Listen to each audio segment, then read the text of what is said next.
Uma história sobre vingança e sobre justiça. Uma colcha de retalhos contando inúmeras histórias, mas ao mesmo tempo contando uma única. E nessa única história mostra o diabo nosso de cada dia. Sejam bem-vindos ao canal Cripteca.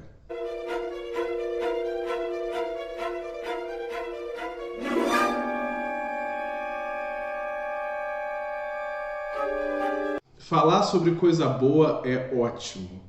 E fazia muito tempo que eu não via um filme tão bom e com tanto potencial. E esse filme surgiu hoje para nós, na quarta-feira, dia 16, na Netflix, que é O Diabo Nosso de Cada Dia.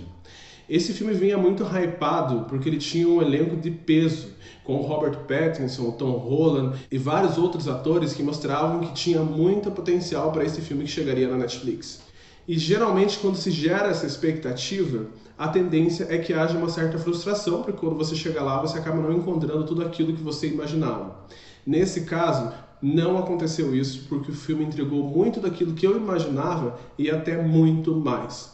Então, sobre o que fala essa história?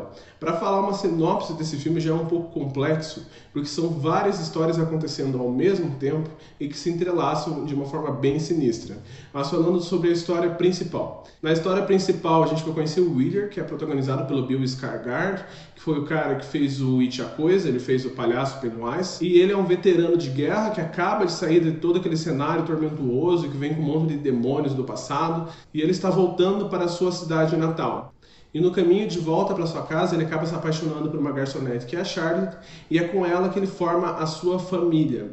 E nesse ponto da história a gente vai conhecer a história do Wheeler, todos os seus passados, o modo como ele vai criar a sua família, como ele vai criar o seu filho, que é o Tom Holland, né, que vai ser o personagem do Arvin, que vai acompanhar a gente até o final do filme.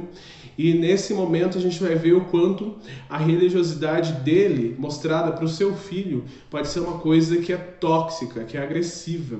E logo no início do filme, com esses personagens, a gente percebe que a fé do Wheeler vai ser testada de uma maneira bem agressiva, e o modo como ele justifica, como ele responde a esse teste, é um modo bem macabro, bem sangrento e ao mesmo tempo bem perturbador.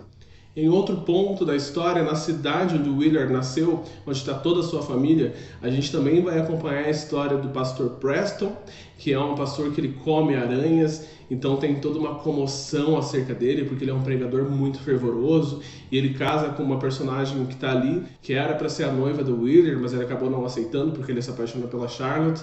E aí, quando ele casa com essa moça, o potencial da religião acaba tomando uma densidade drástica. E é outro ponto em que o diretor fala também sobre como a religiosidade ela pode se tornar uma coisa macabra, uma coisa perversa, se ela não é tratada com lucidez, se ela não é tratada com lógica. E essas são as duas histórias iniciais, que elas acabam logo no primeiro meia hora do filme, o que parece ser um filme que seria contado de maneira episódica, com pequenas histórias dessas famílias, mas aí não é bem isso que acontece. A gente vai acompanhar também Carl e Sandy, que são um casal de serial killers, que eles buscam nas estradas homens que pedem carona, homens jovens, e depois que eles os encontram, eles fotografam esse rapaz em cenas eróticas com a mulher, que é a esposa do Carl, e depois acabam matando esses indivíduos. Em determinado ponto da história, o Arvin vai morar com seus avós, e é aí que a gente vai acompanhar grande parte do filme, porque ele morando com seus avós, ele acaba tendo uma irmã adotiva, e essa irmã adotiva ele tem um vínculo muito pessoal, ele gosta muito dela como se realmente fosse a irmã dele de fato. E essa menina ela é extremamente religiosa, e nessa religião dela é que é o ponto central da história, da trama em que ela participa. E depois que o pastor antigo sai da igreja local e chega um novo pastor, aí é que a trama dela começa a ter uma densidade, porque ela acaba tendo uma espécie de relação com esse pastor, que é representado pelo Robert Pattinson, e essa relação também tem os tons sombrios. O personagem que eu diria que é principal dessa história é o Tom Holland, que representa o Arvin. Ele passeia por todos os núcleos do filme até o final, e é nesse ato final que a gente vê o quão bom é esse diretor e como ele conseguiu amarrar todas essas histórias tendo sentido e também tendo qualidade. Esse filme ele é dirigido pelo Antônio Campos, que é um diretor americano que tem um pai brasileiro, e ele foi adaptado de um livro do Donald Ray Pollock. E a título de curiosidade, o narrador desse filme é o escritor do livro. E é esse narrador que nos conduz levando de uma história a outra. como se ele estivesse costurando essa grande colcha de histórias que vai ser contada. E falando agora sobre o que eu achei sobre o filme. Logo no começo, quando eu vi que tinha mais de uma história sendo contada, eu pensei que em algum momento o diretor ia acabar se perdendo. Porque geralmente quando um diretor trabalha com diferentes histórias, indo e voltando na narrativa, a tendência é que uma história ou outra seja ignorada, e quando a gente acompanha uma história e retorna para a anterior, a gente acaba perdendo um pouco do interesse ou até mesmo esquecendo o que estava acontecendo naquela trama.